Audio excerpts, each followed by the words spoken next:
They sold my lake cabin for a party I wasn't even invited to. My daughter and her husband used my home to celebrate his mother on a yacht, while I was left with nothing but silence. I sat in my car that night, staring at the place I once called mine. I could have screamed, but instead, I chose something else. What happens when the one they erased decides not to disappear? I still remember the way the light hit the lake that morning. Calm, undisturbed, like it had no idea what was about to come. I stood on the porch of the cabin my husband and I bought 50 years ago. It wasn't big, it wasn't fancy, but every nail, every beam, held something of us. We patched that roof ourselves the summer he got diagnosed. And even now, 5 years after I buried him, I could still hear his footsteps creaking along that hallway. I had just finished my coffee when the mail came, a thin envelope from the utilities office. Nothing strange. I opened it and saw a late notice for the water bill. But that made no sense. I paid it on time, always had. I even double-checked the amount just last week. So I called, gave them my name. The woman on the line went quiet for a second too long. Then she said, "Ma'am, you're not listed on this account anymore." I sat down, heart ticking uneven. Not listed. On my own house. She said the property had been transferred to new owners last month. At first I thought maybe it was a mistake, a mix-up in the records. But then I checked the deed, pulled it up online, and there it was. Sold. Paid in full. The buyer was a business name I didn't recognize. I don't remember hanging up the phone. I just remember staring at the lake like it could explain something. Like maybe it had seen the whole thing. That night, I called my daughter Desiree. She picked up like everything was fine. She asked if I had gotten the pictures from her latest trip to Miami. I told her I needed to talk. Serious. Urgent. Her voice dipped, but only a little. She said, "Mum, maybe we should sit down next week and go over everything together." I knew then. I knew before she even admitted it. Her husband, Mitchell, owns a luxury charter company. I had heard something about a yacht party they were planning for his mother's 80th. Champagne, live band, white linen dinner on open waters. The kind of thing people film with drones and hashtags. The cost? A little over $170,000. And they used the cabin. My cabin. My only home. Sold it to fund that celebration. For someone else's mother. I didn't scream. I didn't slam the phone. I just sat there with the air heavy around me.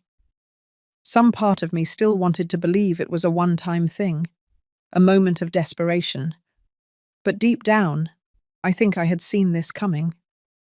Small signs over the years, a shift in tone, a skipped holiday, a cold silence where warmth used to be. Still, I had never imagined they'd take everything. Not like this. I know some of you listening right now might think I should have fought back right away, that I should have called the police or a lawyer or gone to the news. But when someone strips you of more than just a house, when they quietly erase the life you built, your first instinct isn't rage. It's stillness. I stayed in that stillness for a few days, and then I did something else. But that's a story for the next chapter. The following morning, I drove to the county clerk's office. I didn't call ahead. I didn't make an appointment.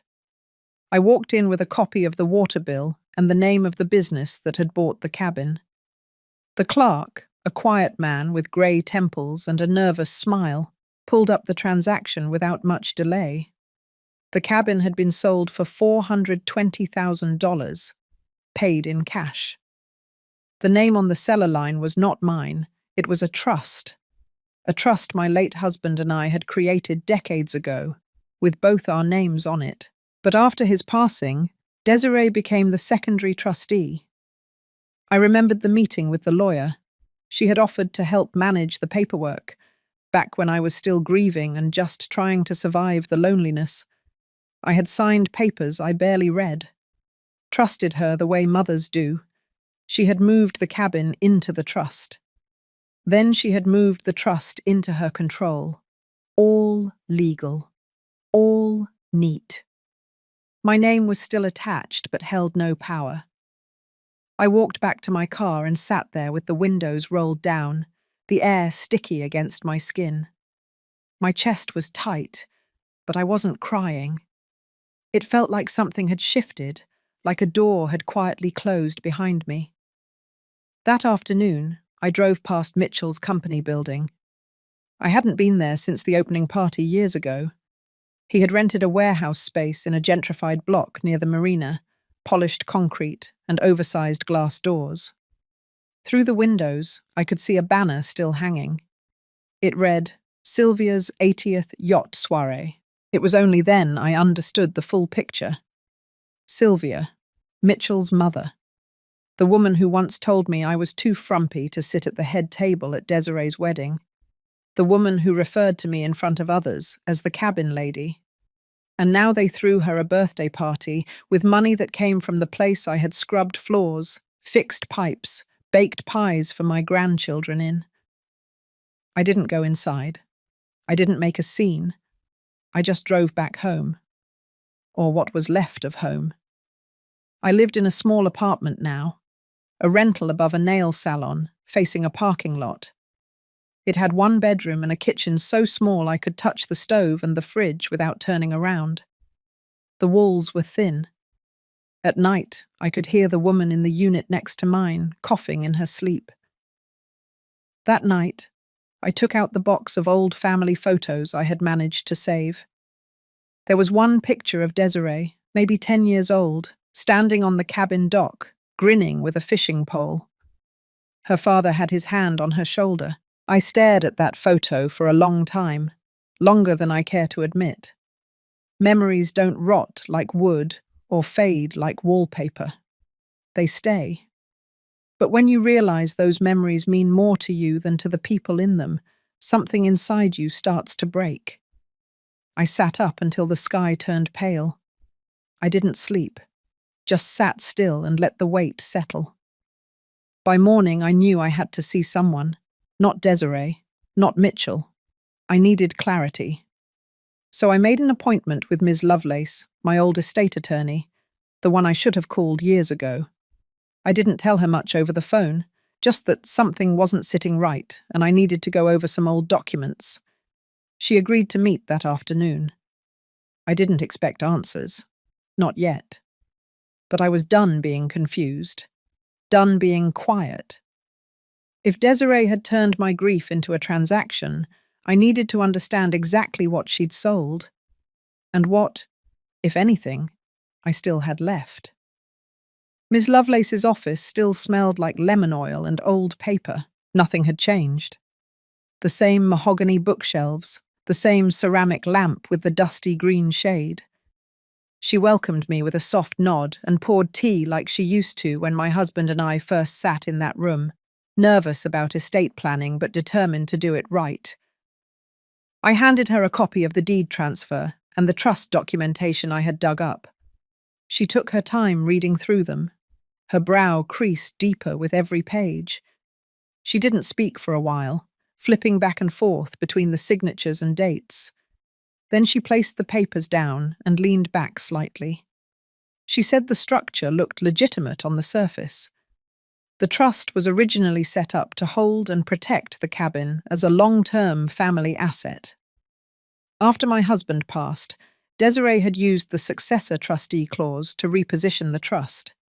It gave her authority over decisions related to the property, especially if I was deemed to no longer be an active trustee. She paused. Then she showed me the form that triggered that clause. It was a letter, supposedly written by me, saying I was stepping down from all property-related responsibility for personal health reasons.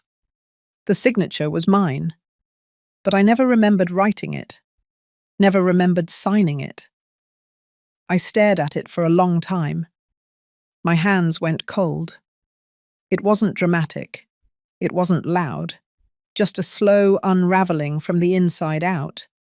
She asked if I wanted to challenge the validity of the document, but proving I hadn't signed something years ago without clear evidence was nearly impossible, especially when it wasn't outright forgery, but more likely something I had signed unknowingly, folded into a stack of estate updates, masked under legal terms I hadn't questioned. Ms. Lovelace sighed and explained my position clearly. The sale had been legal, but ethically, it had been built on manipulation. Trust, the emotional kind, had been weaponized. I thanked her, holding the folder tighter than I needed to. When I walked out into the hallway, the building felt colder than I remembered. Back at the apartment, I didn't turn on the lights. I just sat on the edge of the bed and let the silence fill the room. A part of me kept replaying the image of that signature, my own name used against me. Not by a stranger, by my child. That night, I opened the old tin box where I kept some of the family's early letters and keepsakes. Tucked beneath yellowed birthday cards and faded postcards was a small bundle of printed photos from Mitchell and Desiree's wedding. One image caught my eye. It was a photo of all of us standing together in front of the old lake cabin. Mitchell with his arm around Desiree. Sylvia, smiling just enough for the camera. And me, holding a tray of lemonade, standing a little to the side. I stared hard at the photo. And then I noticed something. Someone had cut out my face in another copy of the same photo. The original was intact, but tucked behind it, another version, cropped, trimmed. My outline replaced with a smoothed background. It wasn't a mistake. It wasn't an accident. It was erasure. That image stayed with me longer than I expected. Longer than the lawyer's words. Longer than the signature. Because it said what no one else had said out loud. I was no longer part of the story they wanted to tell. That was the moment I stopped mourning the cabin.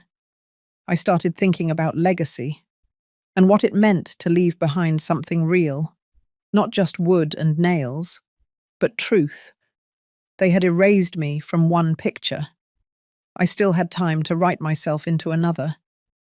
By the end of that week, I had made up my mind. I wasn't going to confront Desiree or Mitchell, not yet. Confrontation only feeds the fire, and I was no longer interested in giving them more of my energy. What I needed now was distance, not drama. I started sorting through old boxes I hadn't opened in years.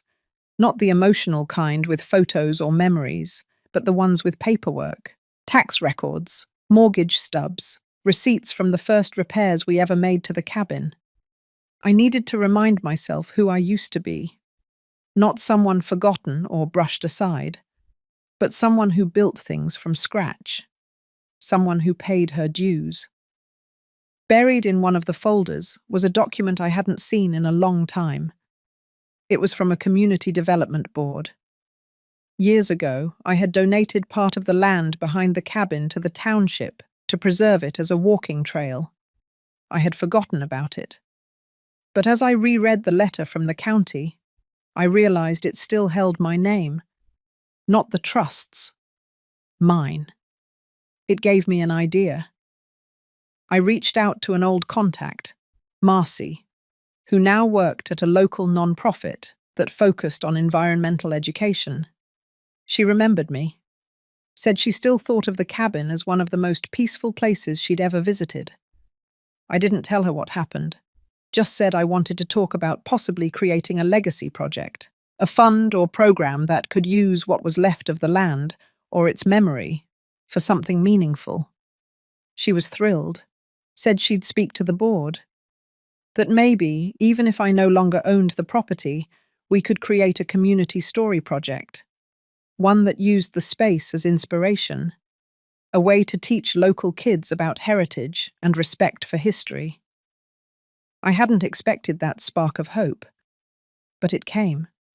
Small, quiet, like the first flicker of light before sunrise.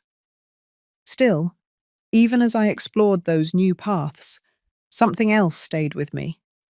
The image of that altered photo, the slow realization that it wasn't just about the cabin, it was about who I had become in my daughter's eyes. Disposable, optional, like an old piece of furniture you quietly replace when no one is looking. That night, I took out my old journal and flipped to a blank page. I didn't write poetry or anything dramatic, just a list. A plain, quiet list of what I still had. My name, my hands, my story. The things no one could transfer or edit or crop out. It felt good to write it, to see it there in ink. It wasn't about revenge. It was about clarity, about recentering myself after being pulled so far from who I used to be. Later that week, I visited the local library and found a shelf of community history binders, old newspaper clippings, photos, even a few student essays from long ago about the lake and its surroundings. There, wedged in the middle of a yellowing page, was a picture of the cabin. Mine, before the renovations. The porch still had the original swing. The dock was smaller, but it was unmistakable. I made a copy and took it home. I taped it to my refrigerator. It sounds silly, but it gave me something solid to hold on to. Proof that I had existed there, that my presence had mattered. Desiree could sell property, Mitchell could host parties, Sylvia could smile for cameras. But I had been the one to plant trees, to dig the garden beds, to patch the roof. The cabin may no longer belong to me on paper, but I carried its truth in my bones. And no one could take that away. It was a Sunday morning when I drove past the lake for the first time in months. The sun hadn't fully risen, and the fog still clung to the surface of the water. For a second, I almost forgot what had happened. I almost let myself believe that nothing had changed, that I'd be pulling into my gravel driveway, hearing the soft crunch of tires as I parked near the porch. But the gate was locked. A new sign had been installed. Modern, flat lettering. The name of the new owners was printed across the bottom, along with a security company's logo. It looked cold, clinical. Nothing like the place I had once called home. I didn't linger. I parked off the road and walked along the trail that still cut behind the cabin. The section I had donated years ago hadn't changed much. The trees were taller now, the path a little more worn, but the air felt the same. Damp pine, moss, and something softer, like the memory of something good. As I walked, I saw the dock come into view through the trees. Not the main one. A smaller one we had built ourselves, years before Mitchell added the bigger one for his boat. It looked neglected now, the wood grey and splintered, but it was still there. I sat down at the edge and let my feet dangle over the water. I didn't cry. I didn't curse. I just breathed, deep and slow, letting the stillness surround me. That's when I heard laughter. It came from the main house. Through the trees I could make out figures on the porch, music, glasses clinking, another event, another gathering. Desiree's voice carried across the water. She was greeting guests. Her tone bright, performative. She used to speak like that in college, when she was trying to impress professors. Now it had become her default setting, smooth, polished, untouchable. Sylvia stood beside her. She was wearing something expensive, her posture perfect. I watched for a minute, then turned away. It was strange, realizing they had filled the space with so much noise, yet I felt nothing. No envy, no anger, just distance, the kind that isn't measured in miles, but in understanding. Back in my car, I didn't head straight home. I drove to a quiet cafe on the other side of town. It was a place I used to visit with an old friend before she moved to Oregon. I ordered black coffee and sat by the window. The view wasn't much, just a parking lot and a faded mural. but it gave me room to think. I took out my notebook and started mapping out something that had been forming in my mind. A small storytelling project, local women, elders like me, sharing moments they thought no one remembered. Not for pity, for preservation. There was strength in stories, not the ones people told about us, but the ones we told ourselves, the ones we claimed back from silence. As I scribbled down ideas, the waitress refilled my cup and smiled. She didn't know who I was. She didn't know what I had lost. But in that moment, it didn't matter. I felt like a person again. Not a problem. Not an obstacle. Just Evelyn. And that was enough for now. I woke up that morning with a calm I hadn't felt in months. There was no sharp edge in my chest, no weight sitting behind my ribs. Just breath, steady and quiet. Maybe it was the walk by the lake or the coffee shop conversation with myself. Maybe it was finally naming what had happened. Or maybe I had stopped waiting for someone to say they were sorry. I spent the morning rearranging the furniture in my apartment. It wasn't much, just a modest one-bedroom in a quiet complex near the park. But it was mine. Every item in it had been placed by my own hands. No one had rearranged it while I was gone. No one had signed it away behind my back. That made all the difference. In the afternoon, I visited a nearby community centre. Marcy had mentioned they were hosting a weekend open house for local initiatives. I had printed a few flyers about the storytelling project, not really expecting anything. I thought I might tack them onto a bulletin board and quietly leave, but people noticed. One of the organisers asked if I would be willing to speak. Just for a few minutes. I hesitated. My voice hadn't carried in rooms like that for a long time. I had gotten used to silence, to being overlooked. But something inside me nudged forward. So I spoke. I didn't tell them about Desiree or the cabin. I didn't name names or share betrayals. I simply talked about the value of memory, about how much we lose when we assume elders have nothing left to say. I said the world needed stories from those who had lived long enough to see things change, and those who had felt the sting of being forgotten.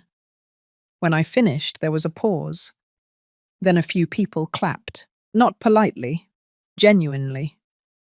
An older man with a cane approached me after, said he had a journal he hadn't opened since his wife passed, that maybe it was time. A woman named Lila, in her early 70s, asked if the group was only for women. I said no. She smiled and said she had a story about a lost cookbook and a stolen wedding ring. That night, I lay in bed and realized I had crossed some invisible line. I wasn't in hiding anymore. I wasn't waiting for closure from people who had no intention of giving it. I was building something, even if it was small. Even if no one ever apologized.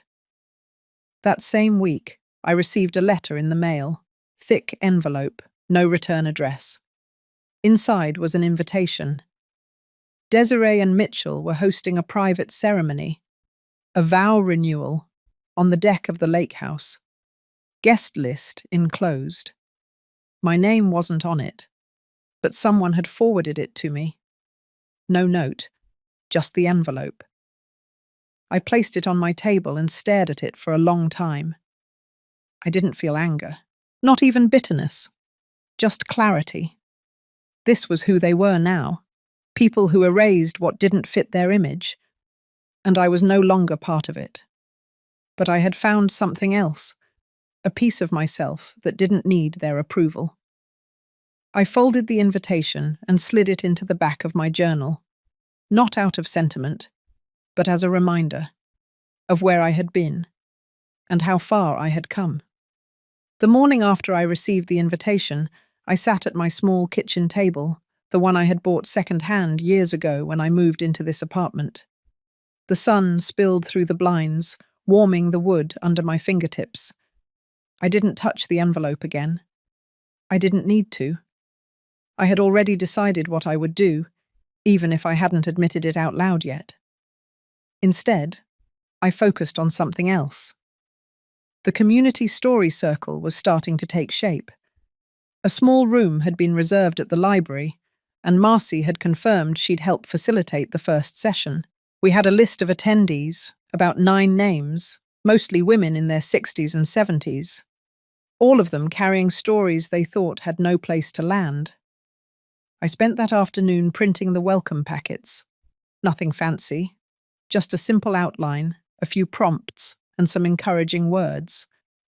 I also packed my own journal, now marked with folded pages and faint underlines. My name written firmly on the inside cover. A quiet declaration. When Saturday came, I was nervous. Not the shaky kind, just the quiet kind that makes your breath feel tight. But the moment I walked into that room and saw the chairs set in a circle, something in me settled. They arrived one by one. Lila brought lemon cookies. Edgar wore a vintage tie that looked straight out of the 50s. A woman named June carried a stack of faded photographs wrapped in tissue paper. There was laughter, shyness, even a few tears. And it was all real. Honest in a way I hadn't experienced in a long time. I shared my own story, not the full version, just the part about feeling erased, about having something I built handed away like it was nothing. I didn't name Desiree or Mitchell, but the pain in my voice carried enough shape for them to understand. They listened. Then June spoke. Then Edgar. One by one, the room filled with memory. It was like breathing in fresh air after months underground. When I walked home that evening, I passed by a boutique window. A soft scarf in the display caught my eye. Forest green with copper stitching. I stood there longer than I expected, watching how it moved slightly under the ceiling fan's breeze. I went inside and bought it. Not because I needed it, but because I wanted to choose something just for me. Later that night, as I folded the scarf into my drawer, I caught sight of the invitation again. I pulled it out, set it on the table, and opened my laptop. Instead of writing to Desiree, I wrote to Marcy. I told her I wanted to expand the circle into a monthly event, include workshops, maybe even an exhibit. I could offer to teach a session on legacy planning. Not the legal kind, the personal kind. How to leave behind a life that couldn't be rewritten or stolen. As I hit send, I realized something had shifted. I wasn't trying to get back what I had lost anymore. I was building something new, and this time, no one could sell it out from under me. The call came just after 8 on a Thursday evening. I had just finished reviewing the final draft of our monthly storytelling flyer when my phone buzzed on the counter. It was from a number I didn't recognize, but something in me knew to pick it up. It was Sylvia. Her voice was lower than I remembered. Slower. Like she had rehearsed every word but still wasn't sure she believed them. She said Desiree had been going through a difficult time, that Mitchell was under pressure at work, that the vow renewal had not gone as smoothly as they hoped. She didn't say sorry, not directly, but she did mention the cabin. She said it had been a complicated decision, that Desiree thought I would understand, in time, that it wasn't personal, just practical, just a piece of property.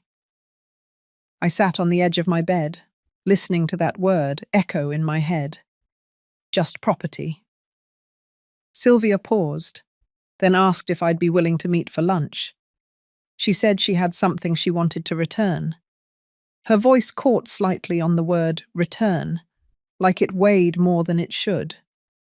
I agreed, not out of curiosity, not for closure, but because I was ready to look her in the eye and feel nothing. We met at a quiet diner 2 days later. She arrived wearing a pale blue coat I had once admired. She looked tired, not aged, just worn, the way people look when they know they've crossed a line they can't uncross. She slid an envelope across the table. I didn't reach for it. I waited. She said she found some old letters in the cabin's safe. Letters I had written to my husband years ago. Ones I thought had been lost in the fire we had during our first winter there. Apparently they had been tucked away, sealed in a weatherproof pouch I didn't even know he had used.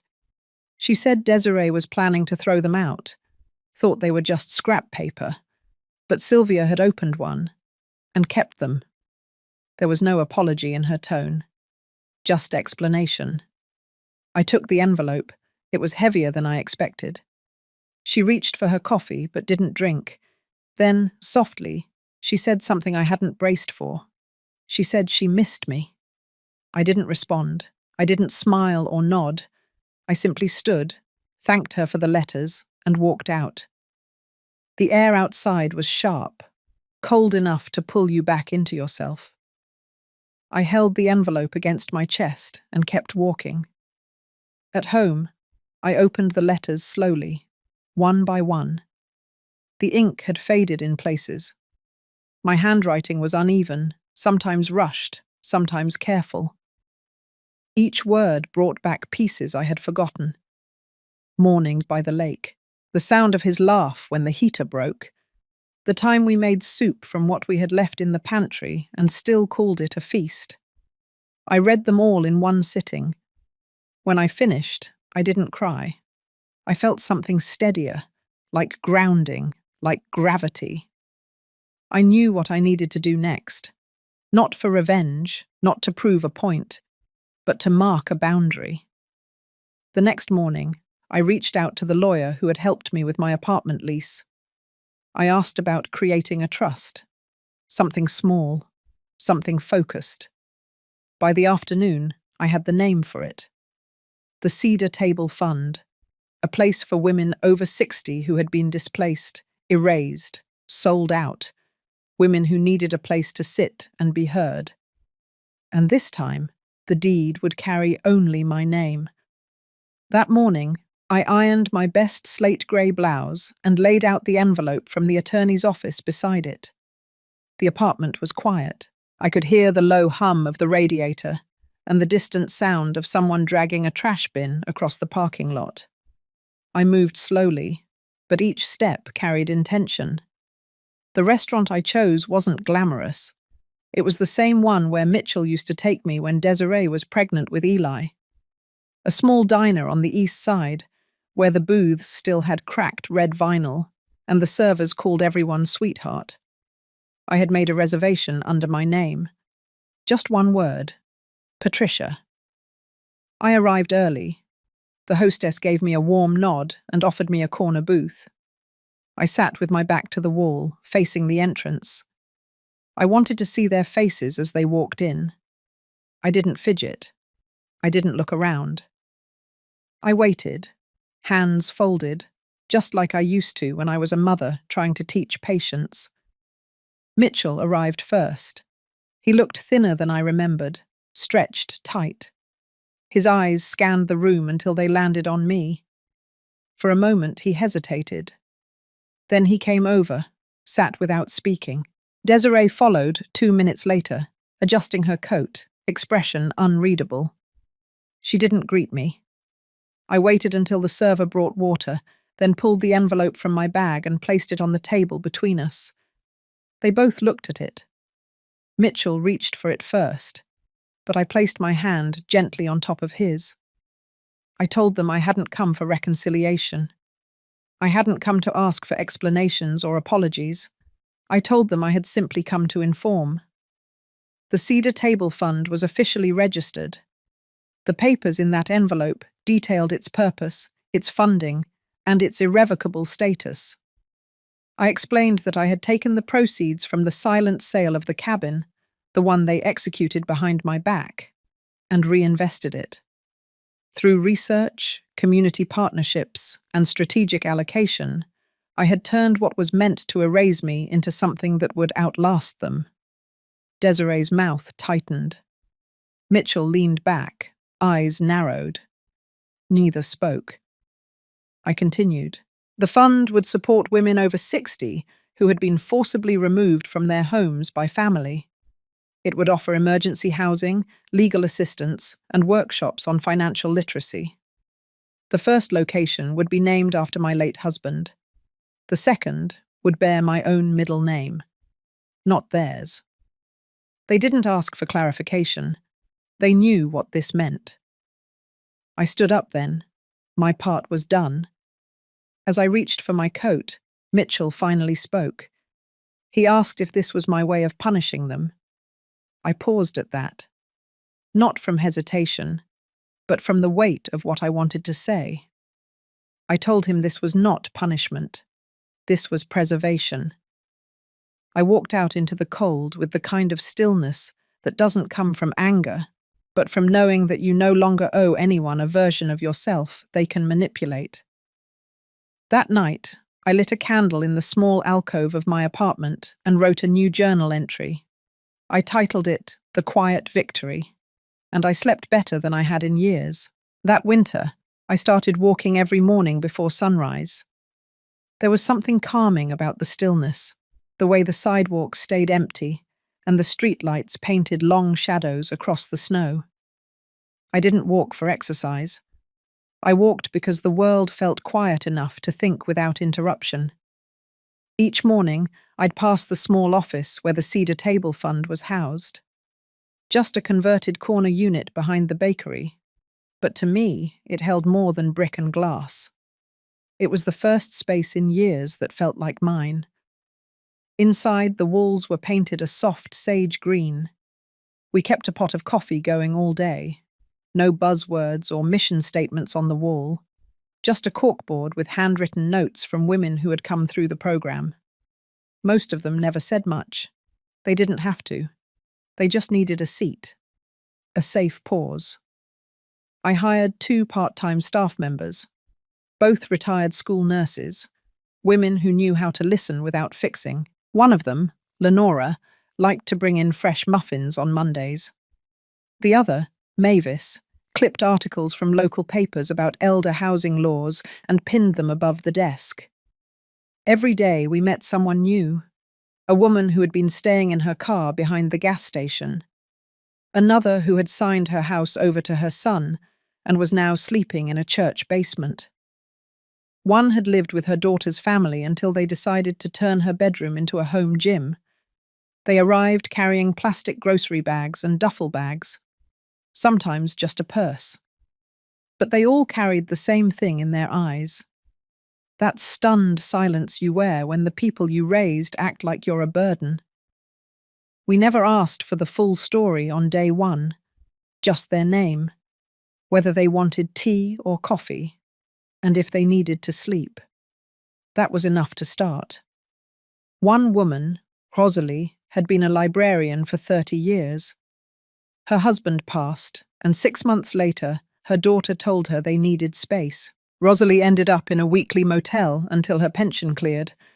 By the time she came to us, she couldn't meet her own gaze in the mirror. She sat in our lounge for nearly 4 days before saying a word. When she finally did, it was to ask if the clock on the wall had always ticked that loud. That moment stayed with me. The details never shocked me anymore.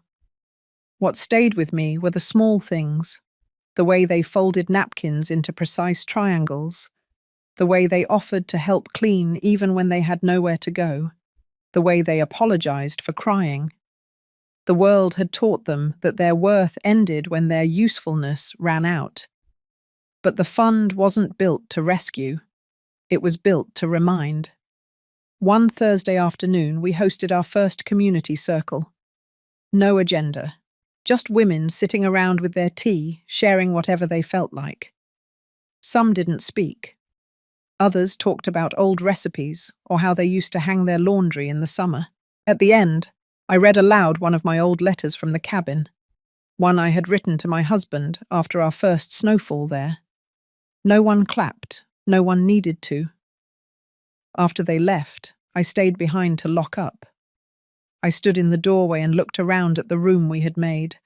The soft light, the worn couch, the warmth that had nothing to do with the thermostat. It was small. It wasn't perfect.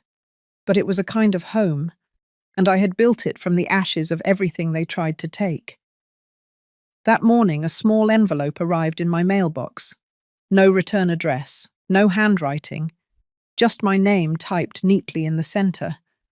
I carried it back upstairs, placed it on the kitchen table, and stared at it for a while. I had a feeling what it was. Not dread, just a quiet bracing. Inside was an invitation. Desiree's mother was hosting a retirement dinner for herself, a formal gathering on the same yacht they had used for that birthday party. It included Mitchell and Desiree's names in the RSVP section. I traced the gold foil print with my thumb and let out a short, tired breath. It wasn't the invitation that stung, it was the silence before it. The fact that once again, they hadn't spoken to me directly. This wasn't about closure, it was a performance, a display, and I had no interest in attending another act in their play. I walked over to the closet, pulled out a small box tucked behind my coats. It held my husband's watch, a worn photograph of the cabin porch, and a sealed letter I had written a year ago, but never sent. I opened it and read it quietly to myself. It was addressed to Mitchell.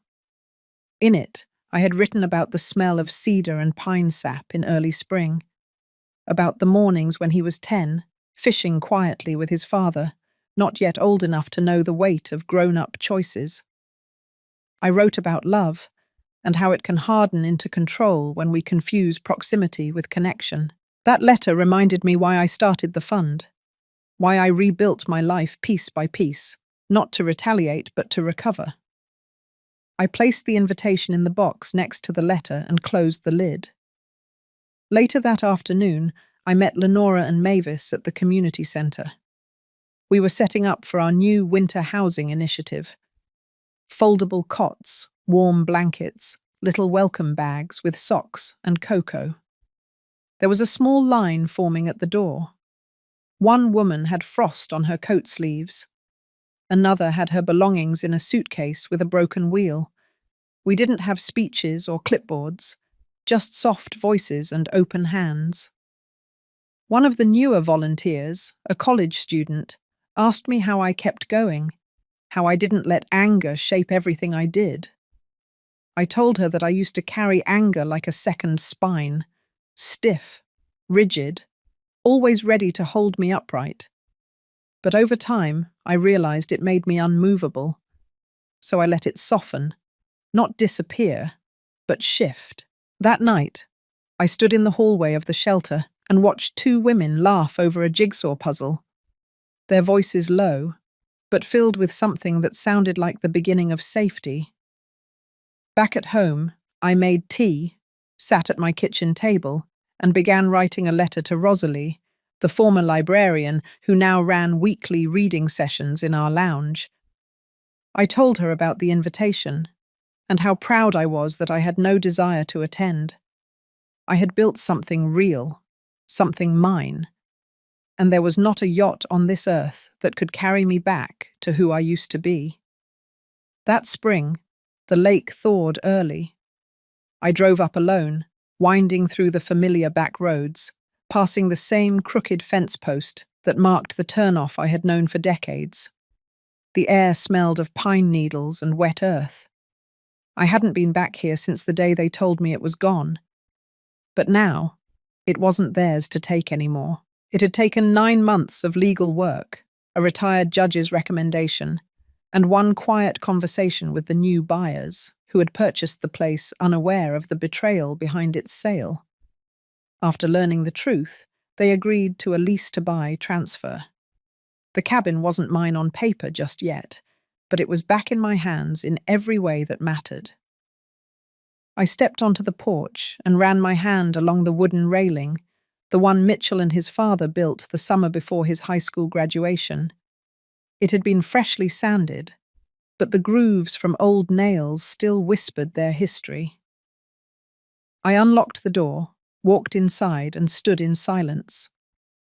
Nothing flashy, just the creak of the old floorboards, the faint scent of cedar. The kitchen counter where my husband used to cut apples. the sofa where I had read books with Mitchell when he was small, before all the noise and rolls and pride got in the way. I unpacked a small bag, just enough for a few days. Then I lit the fireplace, made a pot of coffee, and sat down in the same chair I always did, facing the water. There were still patches of ice floating far out near the middle. The wind blew steady and low. Later that evening, I wrote a short letter. Not to send, just to write. I told Mitchell I wasn't angry anymore. I told him I understood now that sometimes people cling to what makes them feel important, even if it costs them someone who once loved them without condition.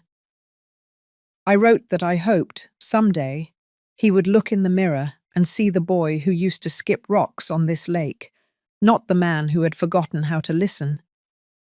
Then I folded the letter, placed it in the drawer by the window, and left it there. Some things don't need to be mailed.